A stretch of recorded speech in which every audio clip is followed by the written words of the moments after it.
അങ്ങനെ ആ ഒരു പ്രോമിസിങ് ആക്ടർ ഡയറക്ടർ കോമ്പോയിൽ ഒരു ചിത്രം വരാൻ പോവുകയാണ്. അല്ലു അർജുനെ നായകനാക്കി പ്രശാന്ത് നീലിന്റെ ഒരു പടം. ഇതൊരു ബിഗ് ബഡ്ജറ്റ് ചിത്രമാണ്. പോരാതെ തന്നെ ആക്ടർ ആയാലും ഡയറക്ടർ ആയാലും നല്ല രീതിയിലുള്ള ബിസി ടൈം തന്നെയാണ്. അതുകൊണ്ടൊക്കെ തന്നെ ഈ ഒരു പ്രൊജക്ട് നല്ല രീതിയിൽ തന്നെ ഡിലേ ആകുമെന്ന് കൺഫേം ആക്കിയിരിക്കുകയാണ്. ആദ്യം തന്നെ കമന്റ്സ് അപ്ഡേറ്റിലോട്ട് തന്നെ വരാം. കമന്റ് വഴി ആദ്യം ചോദിച്ചിട്ടുള്ളത് ലോക 2 പറ്റി വലിയൊരു അപ്ഡേറ്റ് ഉണ്ടോ എന്നാണ്. ഈ ഒരു ചിത്രത്തിന്റെ പ്രീ പ്രൊഡക്ഷനും വർക്കുകളൊക്കെ തന്നെ ഉടനെ തന്നെ ആരംഭിക്കുമെന്ന് കൺഫേം ആക്കിയിരിക്കുകയാണ്. ഓണത്തിന് മുമ്പോ അല്ലെങ്കിൽ ഓണത്തിന് ശേഷമായിട്ട് ചിത്രത്തിന്റെ ഷൂട്ട് തുടങ്ങുമെന്ന് കൺഫേം ആക്കിയിട്ടുണ്ട്. അടുത്തതായി ചോദിച്ചിട്ടുള്ളത് വാഴ 2 തെലുങ്ക് ബോക്സ് ഓഫീസ് കളക്ഷൻ എത്രയായെന്നാണ്. ഇതുവരെ ഏകദേശം ഒരു 1.5 കോടി രൂപയ്ക്ക് അടുത്തോളം ചിത്രത്തിന് കളക്ഷൻ നേടിയെടുക്കാൻ സാധിച്ചിട്ടുണ്ട്. ഉടനെ തന്നെ 2 കോടി റേഞ്ചിലൊക്കെ ചിത്രത്തിന് കളക്ട് ചെയ്യാൻ സാധിക്കും. അടുത്തതായി ചോദിച്ചിട്ടുള്ളത് ജവാൻ 2 പത്താൻ 2 പറ്റി വല്ല അപ്ഡേറ്റ് ഉണ്ടോന്നാണ്. അതിനെ പറയുകയാണെങ്കിൽ ജവാൻ 2 ഉടനെ തന്നെ സംഭവിക്കാൻ പോവുകയാണ്. ജവാൻ 2 സ്ക്രിപ്റ്റിലും ആ ഒരു പ്ലോട്ടിന്റെ ഒക്കെ ഐഡിയ കിട്ടിയിട്ടുണ്ടായിരുന്നു. ഈ കഴിഞ്ഞ വീക്കിലൊക്കെ ആ ഒരു സ്ക്രിപ്റ്റ് ഒക്കെ ഏകദേശം ഫൈനലൈസ് ചെയ്തിട്ടുണ്ടായിരുന്നു. അങ്ങനെ മൊത്തത്തിൽ ഏകദേശം സ്ക്രിപ്റ്റ് ഒക്കെ ലോക്ക് ആയിട്ടുണ്ട്. ഫസ്റ്റ് പാർട്ട് വലിയൊരു വിജയമാക്കാൻ സഹായിച്ചിട്ടുള്ളത് ആ ഒരു ചിത്രത്തിലെ വില്ലൻ ക്യാരക്ടറും കൂടെ ആയിരുന്നു. അതുപോലെ ഒരു കിടിലൻ ഒരു വില്ലൻ സെക്കൻഡ് പാർട്ടിലും ഉണ്ടായിരിക്കുമെന്ന് കൺഫേം ആക്കിയിരിക്കുകയാണ്. ഇതൊന്നും പോരാനായിട്ട് ചിത്രത്തിന്റെ ഷൂട്ടും പരിപാടികളൊക്കെ നെക്സ്റ്റ് ഇയർ തൊട്ട് സ്റ്റാർട്ട് ചെയ്യുന്നതാണ്. ഈ ഒരു കിങ് എന്ന ചിത്രത്തിലാണ് ഇപ്പോൾ കരളി ഷാരൂഖ് ഖാൻ അഭിനയിച്ചുകൊണ്ടിരിക്കുന്നത്. ആ ഒരു സിനിമയ്ക്ക് ശേഷം ജവാൻ 2 ജോയിൻ ചെയ്യുമെന്ന് കൺഫേം ആക്കിയിരിക്കുകയാണ്. ഇതൊന്നും പോരാഞ്ഞിട്ട് ഇപ്പോൾ ഇന്ത്യയിൽ ഏറ്റവും വലിയ ഡിമാൻഡ് ഉള്ളൊരു യൂണിവേഴ്സ് ആയിരുന്നു YRFന്റെ സ്പൈ യൂണിവേഴ്സ്. ബട്ട് YRFന്റെ സ്പൈ യൂണിവേഴ്സിൽ വന്നിട്ടുള്ള ഇതുവരെ എല്ലാ ചിത്രങ്ങളും ഹിറ്റായെങ്കിലും ലാസ്റ്റ് വന്ന വാർ 2 ഒരു ബോക്സ് ഓഫീസ് സർവൈവിംഗ് ഒന്നും സാധിച്ചില്ലാതെ ഭയങ്കര രീതിയിൽ പരാജയപ്പെട്ടു പോയിട്ടുണ്ടായിരുന്നു. ഇനിയും YRF യൂണിവേഴ്സിൽ നിന്ന് വരാനിരിക്കുന്ന ഒരു ഇമ്പോർട്ടൻ്റ് ആയിട്ടുള്ള പടമാണ് പത്താൻ 2. അതുകൊണ്ടൊക്കെ തന്നെ ആ ഒരു ചിത്രത്തിന്റെ സ്ക്രിപ്റ്റും കാര്യങ്ങളും ഒക്കെ തന്നെ നല്ല രീതിയിൽ തന്നെ ഒന്ന് ബിൽഡ് ചെയ്തിട്ട് ഇനിയും ആ ഒരു യൂണിവേഴ്സിൽ നിന്ന് ഉടനെ ഒരു ചിത്രം വരികയുള്ളൂ. ഇനി ജവാൻ 2 ഷാരൂഖ് ഖാനും പോകുന്നതുകൊണ്ടൊക്കെ തന്നെ പത്താൻ 2 വരാൻ നല്ല രീതിയിൽ തന്നെ ഡിലേ ആകുമെന്ന് കൺഫേം ആക്കിയിട്ടുണ്ട്. അടുത്തായി ചോദിച്ചിട്ടുള്ളത് സൂര്യ 47 ആണ്. എൻ്റെ വീഡിയോ സ്ഥിരം കാണുന്ന ഒരാളാണെങ്കിൽ എനിക്ക് ഈ ഒരു അപ്ഡേറ്റ് അല്ലെങ്കിൽ പറ്റി വീണ്ടും ചോദിക്കുമെന്ന് അറിയില്ല. കാരണം ഞാൻ ലേറ്റസ്റ്റ് ആയിട്ടൊരു വീഡിയോയിലും ഈ ഒരു സിനിമയെ പറ്റി മെൻഷൻ ചെയ്തിട്ടുണ്ടായിരുന്നു. ഈ ഒരു ചിത്രത്തിൻ്റെ റിലീസ് ഈ വരുന്ന ദീപാവലി പ്രമാണിച്ചാണ് നടക്കാൻ പോകുന്നത്. അതുവരെ ഇപ്പം ഈ ഒരു ജൂൺ മാസത്തോടെ ചിത്രത്തിൻ്റെ ഷൂട്ടിംഗ് പാക്കപ്പ് ആകുമെന്നും ആ ഒരു വീഡിയോയിൽ ഞാൻ പറഞ്ഞിട്ടുള്ളൊരു കാര്യം തന്നെയായിരുന്നു. നിവിൻ പോളി വിപിൻ ദാസ് പ്രൊജക്റ്റിൻ്റെ കുറച്ച് ഡീറ്റെയിൽ ആയിട്ടുള്ള അപ്ഡേറ്റ് ഒക്കെ തന്നെ ഇപ്പോൾ പുറത്തിറങ്ങിയിരിക്കുകയാണ്. ഇനിഷ്യലി ഈ ഒരു പ്രൊജക്റ്റ് ആദ്യം കൺസിഡർ ചെയ്തിട്ടുള്ളത് ഫഹദിനെയും SJ സൂര്യനെയൊക്കെ വെച്ചായിരുന്നു. പക്ഷേ ആ ഒരു പ്രൊജക്റ്റിൽ അവരുടെ ഒരു ഡേറ്റ് ഇഷ്യൂസും ബഡ്ജറ്റും ഒക്കെ വെച്ച് ഈ ഒരു പ്രൊജക്റ്റ് ഡ്രോപ്പ് ആക്കിയിട്ടുണ്ടായിരുന്നു. പക്ഷേ ഈ ഒരു തിരക്കഥ കുറച്ചുകൂടെ വർക്ക് ചെയ്തിട്ട് അതിപ്പോൾ നിവിന് വേണ്ടി ഷൂട്ട് ആക്കിയിട്ടുണ്ട്. ഇനി ഈ ഒരു പ്രൊജക്റ്റിൻ്റെ ഒഫീഷ്യൽ അനൗൺസ്മെൻ്റ് ഒക്കെ ഉടനെ തന്നെ ഉണ്ടാകും. ഇതൊരു ഗ്യാങ്സ്റ്റർ കോമഡി എൻ്റർടൈനർ രീതിയിലാണ് ഈ ഒരു ചിത്രം എടുത്തു വെക്കാൻ പ്ലാൻ ചെയ്തുകൊണ്ടിരിക്കുന്നത്. പ്രദീപ് രംഗനാഥൻ നായകനെ തിയേറ്ററിലേക്ക് റിലീസ് ചെയ്തിട്ടുള്ള ഏറ്റവും പുതിയ ചിത്രമായിരുന്നു ലൈക്ക് എന്ന ചിത്രം. ലൈക്ക് എന്ന ചിത്രത്തിന് അത്രയും മികച്ച റെസ്പോൺസ് ഒന്നും തിയേറ്ററിൽ നേടിയെടുക്കാൻ സാധിച്ചില്ല. എങ്കിലും ഏകദേശം 50 കോടി രൂപയ്ക്ക് അടുത്തോളം ചിത്രത്തിൻ്റെ ഗ്രോസ് കളക്ഷൻ നേടിയെടുക്കാൻ സാധിച്ചു.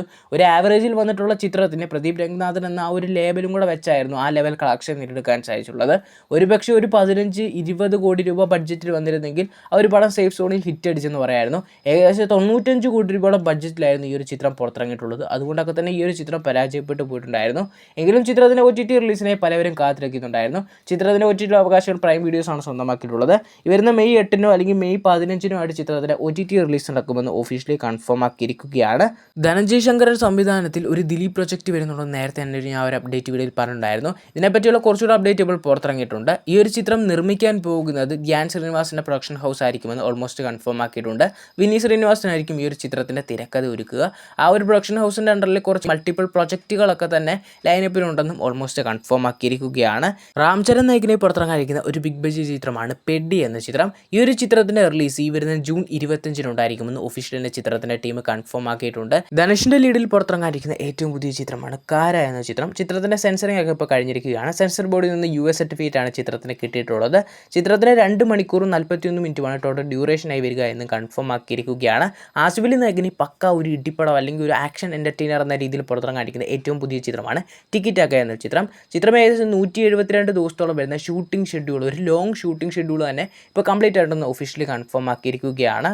നിവിൻ പോളി നായകനെ പുറത്തിറക്കാനിരിക്കുന്ന ഏറ്റവും പുതിയ ചിത്രമാണ് ഡിയർ സ്റ്റുഡൻസ് എന്ന ചിത്രം ഈ വരുന്ന ജൂൺ മാസമായിരിക്കും വേൾഡ് വൈഡ് തിയേറ്ററിലേക്ക് റിലീസ് എത്തുക എന്ന് ഓൾമോസ്റ്റ് കൺഫേം ആക്കിയിരിക്കുകയാണ്. SS രാജമൗലിയുടെ സംവിധാനത്തിൽ മഹേഷ് ബാബുവിന്റെ ലീഡിൽ പുറത്തിറങ്ങുന്ന ഏറ്റവും പുതിയ ചിത്രമാണ് വാരണാസി എന്ന ചിത്രത്തിൽ ശിവന്റെ ക്യാരക്ടർ ഋതിക് റോഷനാണ് എത്തുന്നത്. അതിനുവേണ്ടിയുള്ള ട്രാൻസ്ഫോർമേഷനും പരിപാടികളൊക്കെ തന്നെ ആരംഭിച്ചിട്ടുണ്ടെന്ന് കൺഫേം ആക്കിയിരിക്കുകയാണ്. ഒരു ഡിവൈൻ ആയിട്ടുള്ള കോംബോയിന് ഒരു വിഷനറി ഡയറക്ടർ ഒരു വലിയൊരു സ്കെയിലിൽ എങ്ങനെ എടുത്തു വെക്കുന്നു എന്നാണ് ഇതിലൂടെ നമ്മൾ മനസ്സിലാക്കുന്നത്.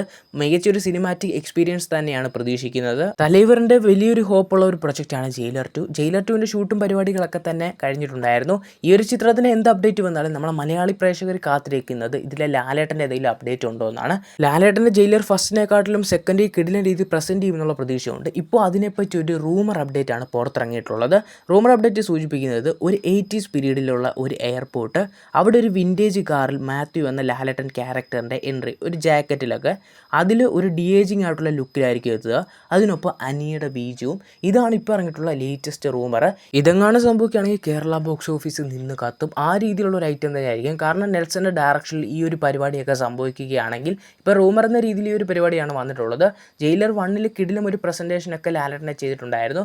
ജയിലർ 2 വരുമ്പോഴും കിടിലൻ രീതിയിൽ പ്രസൻറ്റ് ചെയ്യും. കാരണം ഡി-ഏജിങ് ആയിട്ടുള്ള ലുക്ക്, കൂടാതെ തന്നെ താടിയുള്ള ലുക്ക്, താടി ഇല്ലാത്ത ആ ഒരു മീശ മാത്രമുള്ള ലുക്കിലൊക്കെ വരുന്ന ലാലേട്ടൻ ഉണ്ടായിരിക്കുമെന്ന് ഓൾമോസ്റ്റ് കൺഫേം ആയിട്ടുള്ള പരിപാടിയാണ്. വേണമെങ്കിൽ ഒരു അപ്ഡേറ്റ് ചിലപ്പോൾ തന്നെ സത്യമാകാനും അല്ലെങ്കിൽ ജസ്റ്റ് ഒരു റൂമറിൽ മാത്രം ഒതുങ്ങി പോകാനുള്ള ചാൻസസ് ഒക്കെ തന്നെ ഹൈ ആണ്.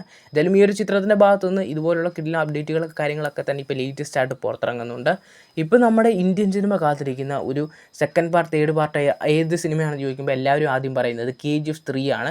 KGF 3 എന്ന് വരും, അതിനെപ്പറ്റി അപ്ഡേറ്റ് വല്ലതും ഉണ്ടോ എന്നൊക്കെ പലവരും ചോദിക്കുന്ന ഒരു കാര്യമാണ്. ഇപ്പോൾ അതിനെപ്പറ്റി ചിത്രത്തിൽ നായകനെത്തുന്ന യാഷ് തന്നെ പറഞ്ഞിരിക്കുകയാണ്. പുള്ളിക്ക് കറൻറ്റ്ലിയുള്ള പ്രൊജക്റ്റാണ് ടോക്സിക്, രാമായണയുടെ പാർട്ട് 2. ഇത്രയും പ്രൊജക്റ്റുള്ള പുള്ളിക്ക് ഇനി ഉടനെ KGF 3 പോകുക എന്നുള്ളത് കുറച്ച് ടാസ്ക്കാണ്. ഇപ്പോൾ ഈ കറൻറ്റ്ലി പ്രൊജക്റ്റൊക്കെ ഒന്ന് കംപ്ലീറ്റ് ആക്കിയതിന് ശേഷം, കൂടാതെ തന്നെ പ്രശാന്ത് നീലിനായാലും നല്ല രീതിയിലുള്ള പ്രൊജക്റ്റിൻ്റെ തിരക്കിലൊക്കെ തന്നെയാണ്. ഇതൊന്നും പോരാഞ്ഞിട്ട് KGF 3 എന്ന് പറയുമ്പോൾ വെറുതെ ഒരു പടം വന്നിട്ട് കാര്യമില്ലല്ലോ. നല്ലൊരു സ്ക്രിപ്റ്റിലോട്ട് അല്ലെങ്കിൽ ഒരു ഐഡിയ ഒക്കെ തന്നെ കിട്ടിയിട്ടുണ്ട്. ബട്ട് അത് നല്ലൊരു സ്ക്രിപ്റ്റിലോട്ട് എത്തിയതിന് ശേഷം മാത്രമേ KGF 3 സംഭവിക്കുകയുള്ളൂ എന്ന് കൺഫേം ആക്കിയിരിക്കുകയാണ്. ഇതിലൂടെയൊക്കെ തന്നെ ചിത്രത്തിലെ ടീം ഒരു കാര്യം കൺഫേം ആക്കിയിട്ടുണ്ട്. KGF 3 ഉടനെ ഒന്ന് പുറത്തിറങ്ങാൻ പോകുന്ന, നല്ല രീതിയിൽ തന്നെ ഡിലേയും കാര്യങ്ങളും ഒക്കെ തന്നെ വരുമെന്ന്. എന്തായാലും ഈ ഒരു ചിത്രത്തിനെ കൂടുതലായിട്ടുള്ള ഒരു ഒഫീഷ്യൽ കൺഫർമേഷൻ അപ്ഡേറ്റിനായി കാത്തിരിക്കുക.